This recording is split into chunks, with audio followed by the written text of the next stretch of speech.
भाग्य कर्माधिपैर युक्ते भाग्य वृद्धे सुखावहा विद्वद गोष्ठी कथाभिश्च कालक्षेपो भविष्यति। तो मित्रों, महर्षि पाराशर बृहद पाराशर होरा शास्त्रम के 61वें अध्याय के 71वें श्लोक में कहते हैं कि यदि केतु देवता की महादशा में बुध देवता की अंतरदशा चल रही हो और बुध देवता आपकी कुंडली में 9वें या 10वें भावेश के साथ में बैठे हुए हो, यानी 9मेष और 10मेष के साथ में बैठे हुए हो, तो ऐसे बुध देवता जो हैं आपको उत्तम भाग्य की प्राप्ति करवाते हैं और भाग्य वृद्धि भी करवाते हैं और विद्वानों से समागम विद्वद गोष्ठी कथा भिश्च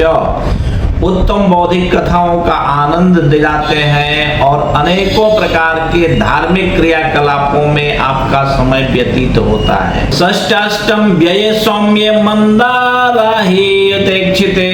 विरोधो राजवर्गस्य परगेह निवासनम। तो मित्रों, 72वें श्लोक में महर्षि पराशर कहते हैं कि यदि बुध देवता परंतु अगर छठे 8वें या 12वें भावों में शनि मंगल या राहु के साथ में बैठे हुए हो या इनकी दृष्टि पड़ रही हो, राहु मंगल और शनि देवता की दृष्टि पड़ रही हो ऐसे बुध देवता के ऊपर, तो भी ये जो है दोष लागू होता है। और दोष क्या है कि राजकीय लोगों के साथ में विरोध होना और परगेह निवासनम अर्थात दूसरे के घरों में भी निवास करने का योग बन जाता है, अर्थात अपने घर से रहित भी होना पड़ता है, अपने स्वगृह का त्याग भी करना पड़ सकता है और पराये किसी के घर में भी निवास करने का योग बन जाता है। परंतु 73वें श्लोक में कहते हैं कि वाहनाम बर्पस्वादि धन धान्यादि नाशकृत भुक्त्यादौ शोभनम प्रोक्तम मध्ये सौख्यम धनागमः। 73वें श्लोक में कहते हैं कि वाहन पशु वस्त्र धन धान्य आदि का भी नाश कर देते हैं, परंतु अंतरदशा के आरंभ में कुछ शुभ फल अवश्य ही ऐसे बुध देवता देते हैं और मध्य में तो अनेकों प्रकार के सुख भी देते हैं तथा धन का लाभ भी करवाते हैं, परंतु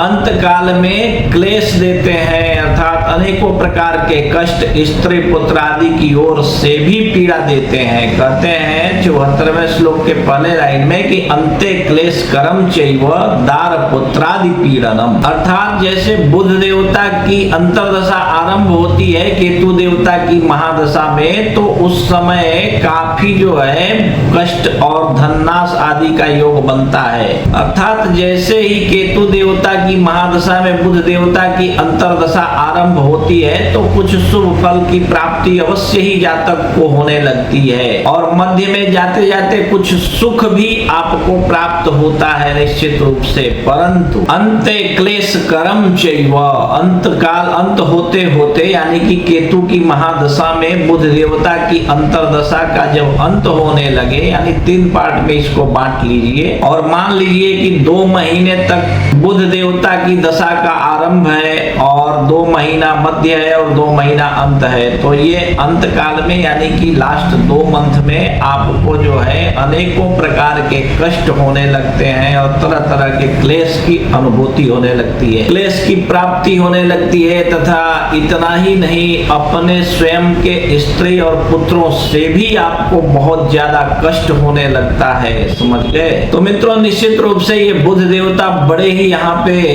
रंगीन मिजाज प्रतीत होते हैं क्योंकि बुध देवता की स्थिति का आकलन आपके ऊपर है। अगर आपने अच्छी तरह से बुध देवता का आकलन कर लिया, समझ गए बुध देवता को, तो निश्चित ही ये फल आपके समझ में आ जाएगा। और बुध देवता अगर आपकी कुंडली में 9मेष या 10मेष के साथ में कहीं बैठे हुए हो तो निश्चित रूप से बहुत ही अच्छा फल, बहुत ही सुंदर फल आपको प्रदान करते हैं। परंतु छठे 8वें 12वें में बैठे हो या शनि मंगल राहु के साथ में युक्त हो या शनि मंगल राहु से दृष्ट भी हो तो